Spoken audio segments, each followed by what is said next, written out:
जय श्री कृष्णा, राधे राधे दोस्तों। कैसे हैं आप सब? आशा करता हूँ आप लोग अच्छे होंगे।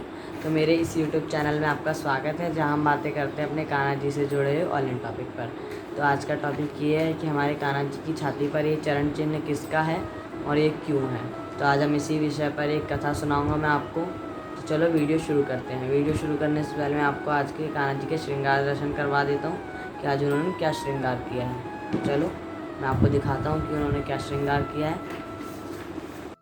तो ये देखिए, ये है आज का श्रृंगार दर्शन हमारे कान्हा जी का।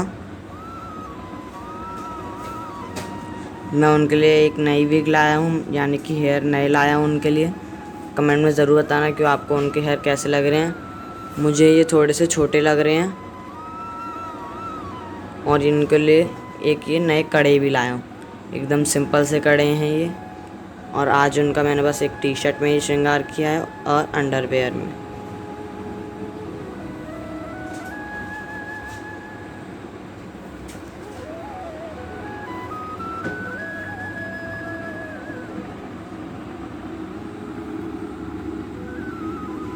हरे कृष्णा। तो चलो हम शुरू करते हैं अपनी कथा। एक समय की बात है, सरस्वती नदी के तट पर सभी ऋषियों में विवाद छिड़ गया। विवाद इस कारण पे था कि त्रिदेव में सबसे श्रेष्ठ और सद्गुणी कौन है। तो यही विवाद का पता लगाने के लिए ऋषियों में सबसे श्रेष्ठ और सद्गुणी भृंग ऋषि को यह दायित्व सौंपा गया कि आप पता लगाइए कि त्रिदेव में सबसे श्रेष्ठ कौन है। तो यही पता लगाने के लिए पहले भृंग ऋषि ने सोचा कि मैं त्रिदेव की परीक्षा लेता हूँ। परीक्षा लेने के लिए वो सबसे पहले गए ब्रह्मलोक, यानी कि ब्रह्मा जी के पास। ब्रह्मा जी के पास जाने के बाद उन्होंने ब्रह्मा जी से कहा, हे ब्रह्मा, तुमने मेरा अनादर किया है।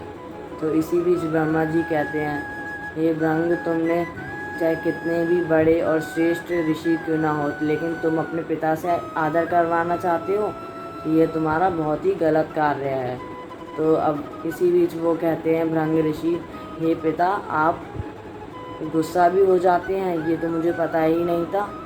इसके पश्चात वो जाते हैं महादेव के पास, यानी कि कैलाश पर्वत। कैलाश पर्वत जब वह जाते हैं तो उन्हें कैलाश पर्वत के द्वार पे खड़े मिलते हैं नंदी जी। वह नंदी जी से आग्रह करते हैं कि महादेव से कहिए कि उनका सबसे बड़ा भक्त भृंग ऋषि आ गया है।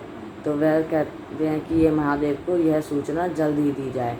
तो नंदी जी कहते हैं कि नहीं, ये सूचना मैं उन्हें अभी नहीं कर दे सकता, मुझे माफ़ करिए, क्योंकि वह इस टाइम ध्यान में लीन है। अगर मैंने उन्हें उनका ध्यान भंग कर दिया तो वह बहुत ही ज़्यादा क्रोधित हो जाएंगे। तो लेकिन भृंग ऋषि नहीं मानते, वह कैलाश पर्वत के अंदर चले जाते हैं और जाते ही कहते हैं, हे महादेव, आपके लिए तो ऋषियों, मुनियों और ब्राह्मणों के लिए हमेशा आपके द्वार खुले रहते हैं। इसी बीच महादेव का ध्यान भंग हो जाता है और वह कहते हैं, हे भृंग, तुम्हारी मौत और तुम्हारा काल यहाँ तक तुम्हें खींच लाया है। यह सुनकर माँ पार्वती जी आती हैं और महादेव से निवेदन करती हैं कि इनकी प्राणों की रक्षा कीजिए। यह पार्वती माँ के कहने के बाद महादेव जी उनके प्राणों की रक्षा कर देते हैं, यानी कि उन्हें कुछ नहीं होने देते। इसके पश्चात वो जाते हैं श्री हरि विष्णु के पास। जब वो विष्णु जी के पास जाते हैं तब वह विष्णु जी निद्रा अवस्था में लेटे होते हैं और माँ लक्ष्मी उनके चरण दबा रही होती हैं। भृंग ऋषि सोचते हैं इन्होंने मुझे देख के कहीं निद्रा अवस्था में तो नहीं चले गए। यह सोचकर उन्हें बहुत ही क्रोध आता है। वे जाते ही अपने पैर से विष्णु की छाती पर वार करते हैं और विष्णु जी एकदम से खड़े होकर उनके चरण छू लेते हैं। इसी बीच भृंग ऋषि बहुत ही लज्जित हो जाते हैं और बहुत ही प्रसन्न भी हो जाते हैं। वह सोचते हैं त्रिदेव में सबसे श्रेष्ठ विष्णु जी ही हैं, जो मैंने जब उन पर वार किया फिर भी उन्होंने मेरे चरण को अपने मस्तक से लगाया। तो आपको कैसी लगी मेरी कथा? आशा करता हूँ आपको मेरी कथा बहुत अच्छी लगी होगी। तो वीडियो को लाइक कर दीजिएगा, शेयर कीजिएगा और कमेंट में ज़रूर बताइएगा कि आपको मेरी कथा कैसी लगी। तो अब आपको पता चल ही गया होगा कि हमारे लड्डू गोपाल, हमारी युगल सरकार के कृष्णा जी की छाती पर ये पद चिन्ह क्यों होता है। So bye bye guys, Radhe Radhe, Hare Krishna.